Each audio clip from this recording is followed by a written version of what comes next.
Halo semuanya, perkenalkan kami dari kelompok HG3.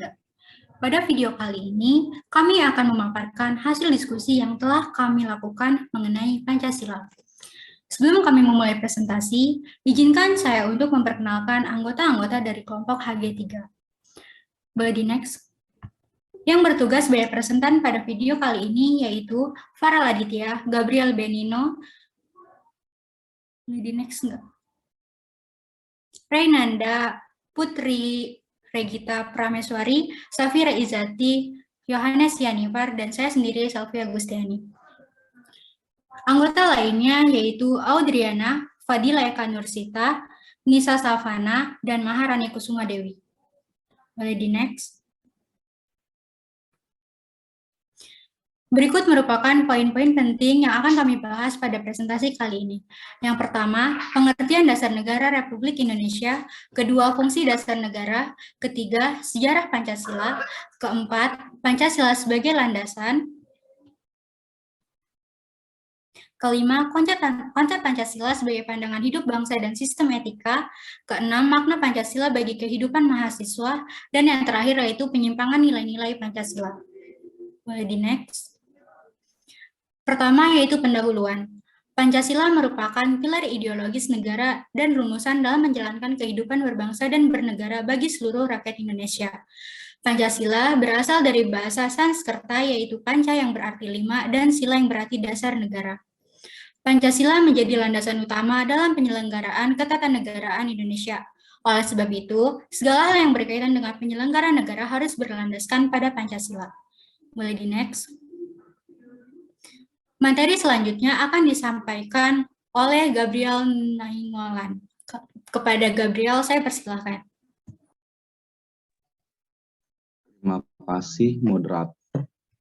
Ini saya akan menjelaskan pengertian dasar negara Republik Indonesia. Dasar negara adalah landasan kehidupan bernegara. Setiap negara niscaya mempunyai landasan dalam menjalankan kehidupan bernegaranya. Negara bagi suatu negara adalah dasar buat mengatur penyelenggaraan negara. Dasar negara bagi suatu negara merupakan sesuatu yang sangat penting. Dasar negara berarti negara mempunyai panduan pada penyelenggaraan kehidupan bernegara. Sebagai akibatnya, negara Indonesia mempunyai panduan yang jelas. Sebagai akibatnya, memudahkan keluarnya dan tujuannya. Dasar negara menjadi panduan hayati bernegara, mencakup impian negara, tujuan negara, kebiasaan negara. Pancasila sebagai dasar negara. Pancasila sebagai dasar negara Republik Indonesia sebagai dasar negara. Pancasila memiliki dasar hukum dan sejarah yang berarti bahwa posisi utama Pancasila adalah Negara Kesatuan Republik Indonesia sebagai dasar negara. Pernyataan tersebut didasarkan pada ketentuan pembukaan Undang-Undang Dasar 1945 yang menyatakan, maka disusunlah kemerdekaan kebangsaan Indonesia itu dalam suatu Undang-Undang Dasar Negara Indonesia yang terbentuk dalam suatu susunan negara Republik Indonesia yang berkedaulatan rakyat dengan berdasar kepada ketuhanan yang Maha Esa, kemanusiaan yang adil dan beradab, persatuan Indonesia, dan kerakyatan yang dipimpin oleh hikmat kebijaksanaan dalam permusyawaratan perwakilan, serta dengan mewujudkan suatu keadilan sosial bagi seluruh rakyat Indonesia. Selanjutnya, kita masuk ke materi fungsi Pancasila sebagai dasar negara kesatuan Republik Indonesia.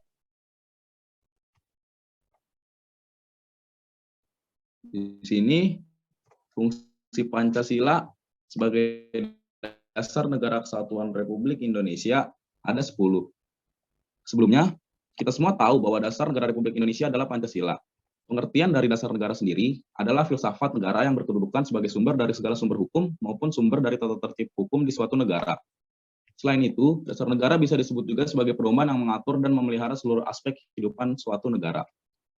Yang berarti Pancasila merupakan pedoman bagi bangsa Indonesia untuk mengatur seluruh aspek kehidupan dan sumber dari segala sumber hukum yang berada di bangsa Indonesia. Selain itu, Pancasila sebagai dasar negara juga mempunyai kedudukan sebagai ideologi, cita-cita, serta tujuan negara kesatuan Republik Indonesia. Nah, kita masuk ke 10 poin fungsi Pancasila. Yang pertama, dasar negara kesatuan Republik Indonesia. Yang kedua, pandangan hidup bangsa Indonesia. Yang ketiga, kepribadian bangsa Indonesia.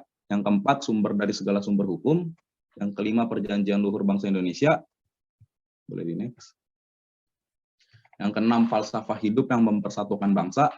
Yang ketujuh, cita-cita bangsa Indonesia. Yang kedelapan, tujuan bangsa Indonesia. Yang kesembilan, ideologi bangsa Indonesia. Dan yang terakhir, sumber dari segala sumber hukum. Fungsi Pancasila sebagai ideologi negara yang diimplementasikan dalam pembangunan nasional yaitu mewujudkan masyarakat adil dan makmur, baik secara material maupun spiritual.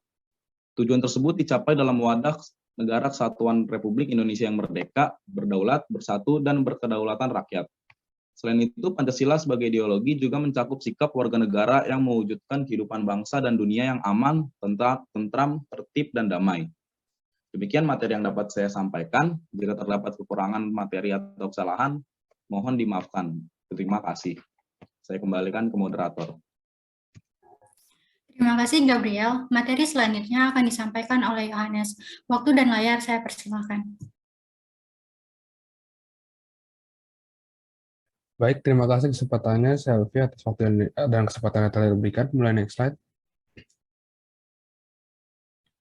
Baik, lahirnya Pancasila dilatar belakangi oleh kekalahan tentara Kekaisaran Jepang di akhir Perang Pasifik, di mana tentara pendudukan Jepang di Indonesia berusaha menarik dukungan rakyat Indonesia dengan membentuk Dokuritsu Junbi Chonsakai, atau yang kita sering kenal sebagai BPUPKI, yaitu Badan Penyelidik Usaha Persiapan Kemerdekaan Indonesia. Dan saat itu BPUPKI diketuai oleh Dr. Kanjeng Raden Tumenggung Wedioningrat. Selanjutnya, hasil kerja BPUPKI dilaporkan ke pemerintahan Jepang. Pemerintahan Jepang membentuk Panitia Persiapan Kemerdekaan Indonesia atau PPKI untuk menindaklanjuti kerja dari BPUPKI yang sebelumnya. Pada akhirnya, setelah melalui beberapa proses persidangan, rumusan Pancasila berhasil dimasukkan ke dalam pembukaan UUD 1945 dan disahkan sebagai negara pendiri pada sidang PPKI tanggal 18 Agustus 1945. Lalu, 1 Juni resmi ditetapkan sebagai Hari Lahir Pancasila oleh Presiden Joko Widodo dalam Keputusan Presiden Nomor 24 Tahun 2016.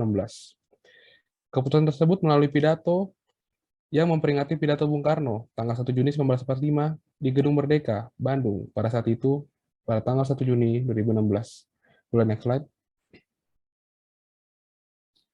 Oke, selanjutnya kita masuk ke sidang pertama BPUPKI. Sidang pertama BPUPKI dilaksanakan pada tanggal 29 Mei sampai 1 Juni 1945. Agenda pada sidang pertama ini yaitu membahas landasan-landasan bernegara atau dasar-dasar Indonesia Merdeka. Terdapat 3 tokoh utama yang menyampaikan dasar negara. Yang pertama ada Muhammad Yamin yang mengusulkan yang pertama ada peri kebangsaan, peri kemanusiaan, peri ketuhanan, peri kerakyatan, dan kesejahteraan rakyat. Selanjutnya tokoh kedua yang menyampaikan dasar negara ada Mr. Supomo. Mr. Supomo mengusulkan nasionalisme atau internasionalisme, takluk pada Tuhan, kerakyatan, kekeluargaan, dan keadilan rakyat. Selanjutnya tokoh terakhir yang mengusulkan dasar-dasar negara yaitu ada Insinyur Soekarno, mengusulkan kebangsaan atau nasionalisme, kemanusiaan atau internasionalisme, musyawarah mufakat perwakilan, kesejahteraan sosial, dan poin yang terakhir yaitu ketuhanan yang berkebudayaan. Next slide. Selanjutnya ada sidang kedua BPUPKI. Latar belakang sidang BPUPKI kedua terjadi yaitu terdapat ketidakpuasan antara para anggota sidang 1 BPUPKI sehingga mereka ingin melaksanakan sidang selanjutnya yang diselenggarakan pada tanggal 10 Juli sampai 17 Juli 1945. Boleh next slide. Terdapat susunan anggota sidang 2 BPUPKI dengan anggota baru yang diperkenalkan pada sidang ini. Anggota-anggota tersebut ada Abdul Fattah, Asikin Negara, Suryo Hamijoyo, Muhammad Nur, dan Tuan Besar Abdul Ghaffar. Kemudian sidang BPUPKI dipimpin oleh Dr. Rajiman Widodiningrat dan memiliki 3 susun kepanitiaan. Yang pertama, ada Panitia Perancang Bagian Pembela Tanah Air yang dipimpin oleh Abi Kusno Cokro Sujoso yang terdiri atas 15 anggota. Kemudian panitia kedua ada Panitia Perancang Undang-Undang Dasar yang dipimpin oleh Insinyur Soekarno dan terdapat 24 anggota. Dan selanjutnya panitia terakhir ada Panitia Perancang Ekonomi dan Keuangan yang dipimpin oleh Dr. Landas Muhammad Hatta dan memiliki 24 anggota. Boleh next slide. Selanjutnya hasil sidang BPUPKI yang kedua ada 3 poin utama. Yang pertama yaitu pernyataan tentang Indonesia Merdeka. Selanjutnya pembahasan mengenai pembukaan Undang-Undang Dasar, dan terakhir ada batang tubuh Undang-Undang Dasar yang kemudian dinamakan sebagai UUD 1945. Boleh next slide. Selanjutnya rincian batang tubuh UUD yang menjadi salah satu hasil sidang kedua BPUPKI, yaitu terdiri atas yang pertama, wilayah negara Indonesia bertambah dengan daerah-daerah Borneo Utara, Papua, Timor Portugis, dan pulau-pulau di sekitarnya. Selanjutnya, bentuk negara Indonesia dideklarasikan sebagai negara kesatuan. Dan bentuk pemerintahan Indonesia diresmikan sebagai bentuk republik. Selanjutnya, ada bendera nasional Indonesia yang dinamakan Sangsaka Merah Putih. Dan yang terakhir, bahasa nasional Indonesia adalah bahasa Indonesia. Boleh next slide. Selanjutnya, manfaat hasil sidang 2 BPUPKI bagi Indonesia. Manfaat dari sidang kedua BPUPKI terasa besar bagi Indonesia. Meskipun dasar negara dibahas sejak sidang 1 BPUPKI, tetapi pada sidang kedua BPUPKI ini, dasar negara Indonesia itu hampir resmi disepakati karena sudah disempurnakan oleh para pendiri negara. Terdapat banyak topik yang dibahas pada sidang ini, yaitu rancangan UUD, perekonomian, wilayah negara, dan pendidikan. Sehingga dapat disimpulkan dasar negara Indonesia banyak terbentuk melalui sidang 2 BPUPKI. Boleh next slide. Selanjutnya ada pembentukan PPKI. PPKI atau yang dikenal sebagai Panitia Persiapan Kemerdekaan Indonesia atau dalam bahasa Jepangnya Dokuritsu Junbi Inkai adalah panitia yang bertugas melanjutkan hasil kerja BPUPKI pada 2 sidang sebelumnya. Setelah BPUPKI dibubarkan oleh Jepang tanggal 7 Agustus 1945. Kemudian pada tanggal 9 Agustus 1945, PPKI dibentuk dalam rangka mempersiapkan Indonesia merdeka dengan mengesahkan dasar negara dan UUD 45 dengan ketua yaitu Insinyur Soekarno dan wakil ketuanya adalah Muhammad Hatta dan juga ditemani oleh 21 anggota yang menjadi panitia PPKI. Selanjutnya, anggota PPKI menambah 6 orang anggota. Di antaranya ada Wiranata Kusuma, Ki Hajar Dewantara, Mr. Kasman Singodimejo, Sayuti Malik, Mr. Iwa Kusuma Sumantri, dan yang terakhir adalah Mr. Ahmad Subarjo. Baik, berikut penjelasan dari sejarah Pancasila. Saya kembalikan ke Selvi. Terima kasih Yohanes. Materi selanjutnya akan disampaikan oleh Renanda. Kepada Ray, waktu dan layar saya persilahkan. Terima kasih Selvi Agustiani telah memberikan saya kesempatan pada presentasi hari ini. Di sini saya akan menjelaskan mengenai landasan pendidikan Pancasila. Boleh di next slide. Pancasila sebagai landasan. Pancasila sebagai landasan artinya Pancasila merupakan landasan ideal bangsa Indonesia. Hal ini dapat kita maknai dengan bahwasanya Pancasila merupakan dasar dari negara Indonesia, baik dalam arti dasar ideologi maupun filosofi bangsa yang gagasannya pertama kali dikemukakan oleh Insinyur Soekarno pada tanggal 1 Juni 1945 silam. Kedudukan Pancasila dipertegas dalam UU Nomor 12 Tahun 2011 tentang pembentukan peraturan perundang-undangan sebagai sumber dari segala sumber hukum negara. Boleh di next slide. Pancasila sebagai landasan ideal yang pertama itu Pancasila berpedoman pada 5 dasar sila Pancasila, yaitu yang pertama ada sila ketuhanan yang Maha Esa. Nah, contoh penerapannya ini adalah menghormati pemeluk agama lain, kemudian juga ada tidak memaksakan agama kepada orang lain, dan yang terakhir adalah ikut menjaga keamanan peringatan hari besar agama lain. Kemudian yang kedua ada sila kemanusiaan yang adil dan beradab. Contoh penerapannya adalah menghormati hak asasi orang lain, terlibat dalam kegiatan sosial yang sifatnya sukarela, dan ikut memberikan pertolongan kepada korban bencana alam. Yang ketiga ada sila kerakyatan yang dipimpin oleh hikmat kebijaksanaan dalam permusyawaratan perwakilan. Contohnya adalah mengikuti pemilihan umum, menghargai keputusan dan mendengarkan serta menghargai saran atau kritik orang lain, dan yang terakhir menghormati orang lain saat memberikan pendapat. Kemudian yang keempat ada keadilan bagi seluruh rakyat Indonesia. Contoh penerapannya adalah mengikuti kegiatan-kegiatan sosial, menerapkan sikap adil terhadap sesama, menjaga keseimbangan antara hak dan kewajiban, dan yang terakhir mengedepankan sikap gotong royong. Lalu yang terakhir ada sila persatuan Indonesia. Contoh penerapannya adalah mengutamakan kepentingan bangsa dibanding kepentingan kelompok, lalu ada rela berkorban untuk kepentingan bangsa dan negara, dan yang terakhir ada membanggakan nama Indonesia dengan prestasi. Boleh di next slide. Landasan pendidikan Pancasila itu ada landasan historis, landasan kultural, landasan yuridis, dan landasan filosofis. Landasan historis itu nilai yang berasal dari dalam diri bangsa Indonesia. Contohnya adalah historis kehidupan bangsa Indonesia yang tidak dapat dipisahkan dari nilai-nilai Pancasila. Kemudian ada landasan kultural yaitu nilai yang terkandung dalam sila-sila Pancasila, di mana nilai ini berasal dari proses refleksi filosofis para pendiri bangsa Indonesia. Kemudian yang ketiga ada landasan yuridis, yaitu berdasar pada landasan undang-undang, SK Menteri, SK Dirjen, dan sila-sila Pancasila. Kemudian yang terakhir ada landasan filosofis, yaitu bersumber dari nilai penyelenggara negara dan pembangunan nasional yang bergerak di bidang ekonomi, politik, hukum, sosial budaya, maupun pertahanan dan keamanan. Boleh di next slide. Kemudian yang terakhir ada landasan pendidikan Pancasila dalam Undang-Undang Nomor 20 Tahun 2003. Jadi pendidikan Pancasila juga diatur dalam Undang-Undang Nomor 20 Tahun 2003 tentang Sistem Pendidikan Nasional. Pasal 1 ayat 2 menyebutkan bahwa pendidikan nasional adalah pendidikan yang berlandaskan Pancasila dan Undang-Undang Dasar Negara Republik Indonesia tahun 1945 yang berakar pada nilai-nilai agama, kebudayaan nasional Indonesia, dan tanggapan terhadap tuntutan perubahan zaman. Sekian yang dapat saya sampaikan, saya kembalikan kepada Selvi. Terima kasih. Terima kasih Reynanda. Materi selanjutnya akan disampaikan oleh Farel. Kepada Farel, waktu dan layar saya persilakan. Baik, terima kasih moderator. Pada hari ini saya akan menjelaskan terkait konsep Pancasila sebagai pandangan hidup bangsa dan sistem etika. Nah, etika sendiri berasal dari bahasa Yunani, yaitu ethos, yang berarti susila. Etika adalah nilai norma, moral dan norma yang menjadi pedoman baik bagi suatu individu maupun suatu kelompok dalam mengatur tindakan atau perilakunya. Nah, Pancasila sendiri sebagai sistem etika mendasarkan penilaian baik buruknya pada nilai-nilai Pancasila, yaitu nilai ketuhanan, kemanusiaan, persatuan, kerakyatan, dan keadilan.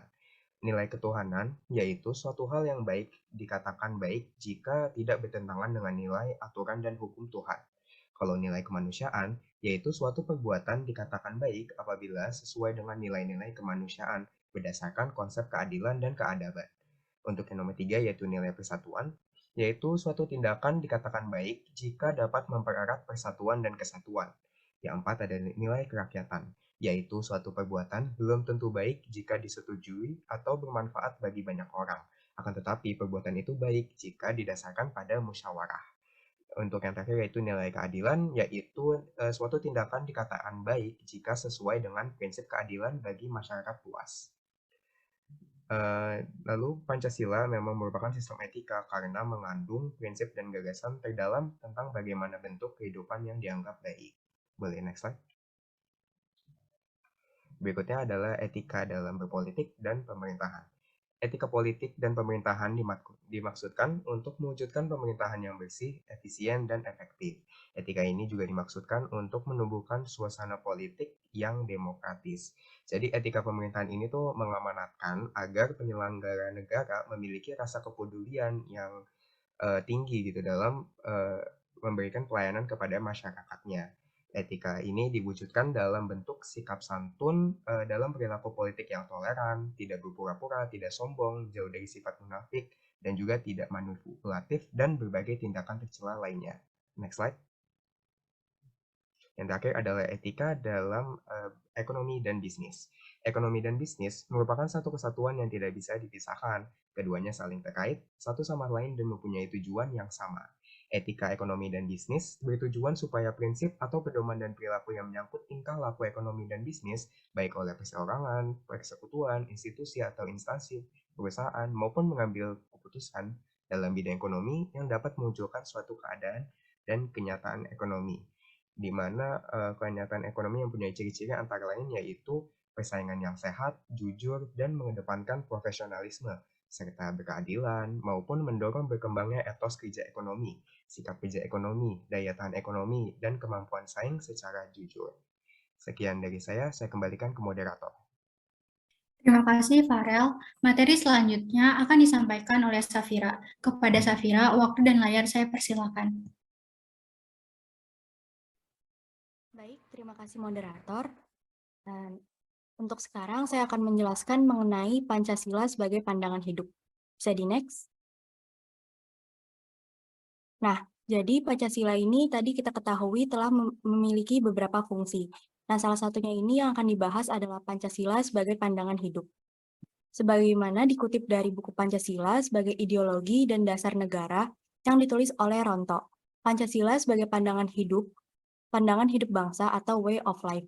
Nah, Pancasila sebagai pandangan hidup bangsa ini artinya adalah di mana seluruh aktivitas kehidupan bangsa kita dan juga seluruh perilaku yang dilakukan ini harus selaras dengan nilai-nilai Pancasila. Nah, keselarasan nilai-nilai Pancasila dapat dimulai dari hal-hal sederhana, seperti hidup rukun di lingkungan keluarga, sekitar rumah, sekolah, bahkan ke lingkup yang lebih luas, seperti antar suku, pulau, bahkan negara. Next. Nah, selanjutnya saya akan menjelaskan nilai-nilai Pancasila sebagai pandangan hidup sila dari ke-1 sampai ke-5. Yang pertama ini adalah sila pertama, yaitu ketuhanan yang Maha Esa. Fungsi Pancasila dalam sila pertama ini adalah memberi pandangan bahwa sebagai warga negara terdapat nilai untuk mempercayai dan juga bertakwa kepada Tuhan sesuai agama dan kepercayaannya masing-masing. Yang sila kedua ini adalah kemanusiaan yang adil dan beradab. Fungsi Pancasila sebagai pandangan hidup dalam sila kedua ini bermakna warga negara diminta memahami bahwa setiap manusia mempunyai derajat yang sama, maka perlu bersimpati kepada satu sama lain. Untuk sila ketiga, yaitu Persatuan Indonesia, fungsi Pancasila sebagai pandangan hidup dalam sila ketiga ini adalah memberi pandangan bahwa yang harus diutamakan adalah persatuan, kesatuan, dan kepentingan negara, di atas dari kepentingan individu. Next. Selanjutnya untuk sila keempat yaitu kerakyatan yang dipimpin oleh hikmat kebijaksanaan dalam permusyawaratan perwakilan. Nah, selanjutnya ini Pancasila sebagai pandangan hidup dalam sila keempat adalah ajakan kepada setiap warga negara untuk tidak memaksakan kehendak kepada orang lain dan mendahulukan kepentingan negara. Sila keempat ini menegaskan pentingnya musyawarah, walaupun ada perbedaan pendapat dan juga cara pandang. Untuk sila terakhir, yaitu keadilan sosial bagi seluruh rakyat Indonesia. Fungsi Pancasila sebagai pandangan hidup bangsa Indonesia dalam sila kelima ini adalah mengembangkan perbuatan leluhur kita, yaitu para perjuang-pejuang bangsa kita dengan cara kekeluargaan dan gotong royong. Selain itu, setiap warga negara juga wajib selalu bersikap adil serta memahami hak dan kewajibannya, agar dapat menghormati hak-hak orang lain sesama bangsa Indonesia. Next. Nah, selanjutnya saya akan menjelaskan mengenai makna Pancasila bagi kehidupan untuk mahasiswa. Sebagai generasi muda, perjuangan bangsa, kita selalu harus menanamkan nilai-nilai luhur bangsa yang harus diterapkan kepada generasi muda. Nilai-nilai luhur bangsa terdapat pada Pancasila, yaitu nilai ketuhanan, kemanusiaan, persatuan, kerakyatan, dan keadilan. Nah, jika nilai-nilai luhur bangsa tidak diterapkan, maka hal-hal akan mengakibatkan kegelisahan dan juga kegoyahan pada kepribadian generasi muda. Melalui pendidikan Pancasila, nilai-nilai luhur Pancasila diharapkan dapat tersosialisasi dengan mudah pada generasi muda, khususnya untuk mahasiswa yang bisa menerapkan sikap demokratis dan juga analisis kritis dalam pengaktualisasian nilai-nilai Pancasila pada kehidupan sehari-harinya. Next. Selanjutnya di sini saya akan menyampaikan makna sila-sila Pancasila. Nah, pendidikan Pancasila ini bertujuan untuk menghasilkan mahasiswa yang beriman dan juga bertakwa kepada Tuhan Yang Maha Esa. Seperti pada penjabaran sikap-sikap di bawah ini yang dapat diamalkan. Yang pertama ini memiliki kemampuan untuk mengambil sikap yang bertanggung jawab sesuai dengan hati nuraninya. Yang kedua ini memiliki kemampuan untuk mengenali masalah hidup dan juga kesejahteraan, serta cara-cara pemecahannya. Yang ketiga ini mengenali perubahan-perubahan dan juga perkembangan ilmu pengetahuan, teknologi, dan juga seni. Yang keempat, memiliki kemampuan untuk memaknai peristiwa sejarah dan nilai-nilai budaya bangsa untuk menggalang persatuan Indonesia. Next. Selanjutnya, saya akan menjelaskan implementasi Pancasila dalam kehidupan kampus. Untuk implementasi sila pertama, yaitu ketuhanan yang Maha Esa, dapat kita lihat seperti yang pertama ini jadwal kuliah yang sudah diatur sedemikian rupa, sehingga tidak mengganggu jadwal untuk beribadah. Jadi jadwal-jadwal yang sudah disusun dalam perkuliahan, semuanya sudah tersusun rapi, tanpa mengganggu untuk peribadatan, untuk kegiatan agama, dan lain-lainnya. Yang kedua ini, implementasi pada sila kedua, yaitu kemanusiaan yang adil dan beradab. Yaitu semua mahasiswa diperlakukan secara adil dan sama. Jadi tidak ada diskriminasi antara mahasiswa-mahasiswa. Yang ketiga ini yaitu Persatuan Indonesia, yaitu melalui organisasi kemahasiswaan membentuk suatu jaringan perkumpulan mahasiswa dari berbagai universitas di Indonesia. Jadi terdapat banyak wadah untuk para mahasiswa dapat menyalurkan persatuan-persatuan Indonesia. Next. Selanjutnya ini pada sila keempat, yaitu kerakyatan yang dipimpin oleh hikmat kebijaksanaan dalam permusyawaratan perwakilan. Penerapan suatu kebiasaan untuk melakukan musyawarah dan juga diskusi bersama terkait dengan berbagai hal merupakan cerminan yang tepat dalam sila keempat. Jadi di sini contohnya adalah rapat UKM atau organisasi atau kepanitiaan dan juga diskusi dalam kelas. Nah, untuk sila kelima ini, keadilan sosial bagi seluruh rakyat Indonesia, yaitu dapat kita lihat dengan penerapan persamaan dan saling menghargai karya orang lain. Jadi mahasiswa yang telah memenuhi syarat berhak untuk mengikuti ujian akhir semester. Sekian penyampaian materi dari saya kembalikan ke moderator. Terima kasih Safira. Materi selanjutnya akan disampaikan oleh Farel. Waktu dan layar saya persilakan. Baik, terima kasih moderator. Saya akan menjelaskan terkait penyimpangan nilai-nilai Pancasila, di mana saya akan menjelaskan berbagai macam contoh-contoh penyimpangan dalam setiap nilai Pancasila. Boleh di next slide. Untuk sila pertama, yaitu ketuhanan yang Maha Esa, contohnya penyimpangan yang terjadi adalah misalnya meninggalkan ibadah atau melanggar peraturan agama, menganggap dirinya sebagai Tuhan atau Rasul, gerakan radikal kelompok tertentu yang mengatasnamakan agama, dan lain-lain. Boleh next slide. Untuk sila kedua, yaitu kemanusiaan yang adil dan beradab, contoh penyimpangan yang terjadi ialah ada terjadinya kasus pembunuhan, kasus perampokan, pemerkosaan, dan lain sebagainya. Untuk contoh nyatanya, seperti adanya penggusuran rumah warga miskin. Nah, itu tentu menentang dengan nilai dari sila kedua Pancasila. Boleh di next slide. Sila ketiga, yaitu contohnya adalah memudara rasa persatuan dan kesatuan yang terjadi pada masyarakat Indonesia saat ini.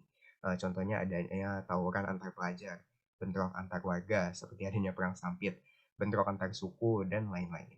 Boleh next slide. Nah, untuk sila keempat, contohnya adalah demokrasi selayaknya dilaksanakan dengan sehat. Fenomena yang terjadi saat ini masih adanya seperti kayak money politik gitu di kalangan masyarakat yang biasa dijumpai pada saat contohnya lagi pemilihan kepala desa, pemilihan bupati atau wali kota, dan lain-lain. Boleh next slide. Untuk sila terakhir, sila kelima, mengenai keadilan, banyak fakta-fakta mengenai ketidakadilan yang dilakukan oleh generasi saat ini. Contoh penyimpangan terjadi ketika hak seorang warga negara tidak diberikan, lalu adanya diskriminasi etnis, dan ada bentuk ketidakadilan lainnya. Baik, sekian dari saya kembalikan ke moderator. Terima kasih Farel. Selanjutnya yaitu refleksi kelompok. Yang pertama yaitu perlu adanya pendidikan Pancasila yang mendalam di berbagai jenjang pendidikan di Indonesia. Kedua, anggota HG3 telah mengimplementasikan nilai-nilai Pancasila dalam kehidupan sehari-hari. Ketiga, anggota kelompok telah mengetahui masalah penyimpangan nilai-nilai Pancasila di Indonesia. Mulai di next. Kesimpulannya yaitu, dasar negara adalah landasan kehidupan bernegara, yang dimana setiap negara niscaya mempunyai landasan pada menjalankan kehidupan bernegaranya. Pancasila sebagai dasar negara memiliki dasar hukum dan sejarah yang berarti bahwa posisi utama Pancasila adalah Negara Kesatuan Republik Indonesia sebagai dasar negara. Pancasila memiliki konsep sebagai pandangan hidup. Sebagai pandangan hidup berarti nilai-nilai Pancasila melekat dalam kehidupan bermasyarakat dan dijadikan norma dalam bersikap dan bertindak. Landasan Pancasila ada 4, yaitu yuridis, kultural, historis, filosofis. Konsep Pancasila sebagai sistem etika yaitu mendorong orang untuk bertindak sesuai dengan moralitas, tetapi bukan karena tindakan tersebut diperintahkan oleh moralitas, tapi karena dia sendiri tahu bahwa itu baik untuknya. Etika bermaksud membantu manusia untuk bertindak bebas dan bertanggung jawab karena ada alasan dan pertimbangan yang kuat atas tindakannya. Di Indonesia terdapat bentuk-bentuk penyimpangan Pancasila. Contohnya yaitu kasus pembunuhan yang berarti menyimpang Pancasila-sila kedua. Nilai-nilai dalam Pancasila juga merupakan bagian dari proses pendidikan karakter yang menanamkan nilai agama, nilai sosial, nilai budaya, nilai bermusyawarah, dan nilai keadilan yang tentunya ada dalam setiap proses pembelajaran di sekolah dan kehidupan kewarganegaraan. Sekian presentasi dari kelompok HG3, kurang lebihnya mohon maaf. Terima kasih.